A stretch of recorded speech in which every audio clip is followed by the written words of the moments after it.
पावसाळा म्हटलं की आनंदाचा ऋतू, निसर्गाला उदान आणि भटकंती करण्यासाठी पर्वणीचा काळ. डोंगर दऱ्यामध्ये कोसळणारे धबधबे, दाट जंगल, धुके, घाटवाटा याचा सुरेख अनुभव घेण्यासाठी नांदेड येथील हिमालया अकॅडमी हा ग्रुप दरवर्षी निसर्ग सहल काढत असतो.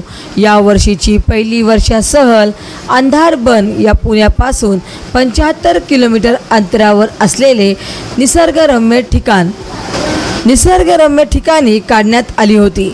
अंधारबन सह्याद्रीमधील तामिनी डोंगर रांगेतील एक घनदाट जंगल, एक असे घनदाट जंगल तेथे सूर्यप्रकाशही नीटसा पोचत नाही, म्हणूनच की काय याला अंधारबन असे म्हणतात. कोणीही पावसाळ्यात करण्यासारखा ट्रॅक.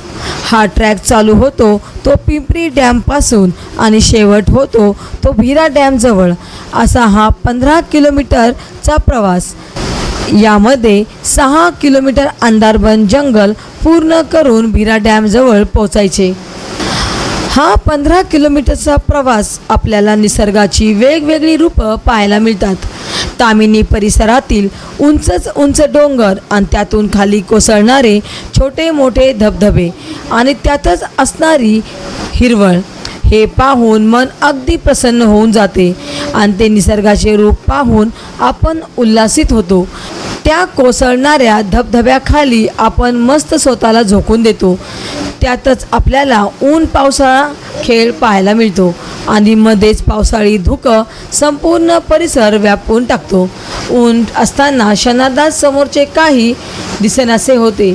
अशा या निसर्गाच्या छट्या पाहायला मिळतात. त्याचा आनंद घेत आपण कधी आपल्या इच्छित ठिकाणी पोहोचतो हे कळत देखील नाही.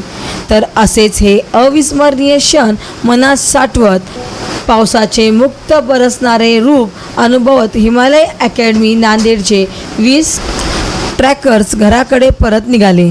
या मोहिमेमध्ये Umesh Panchal, doctor Gajanan Pawar, doctor Gajanan Karale, doctor Ram Deshmukh, doctor Satish Gaikwad, doctor Anil Devaskar, Shridhar Bhalerao, Arvind Kadam, Amol Ajane, Parmeshwar Jadhav, Purushottam Dahale, Aditya Mane, Venkatesh Gondage, विश्वास गावंडे, वैभव लोमटे, मोहन मेसनवाड, शंतनू खुळे, रवी पावडे, राज क्षीरसागर, आबाजी वाघमारे हे सहभागी झाले होते.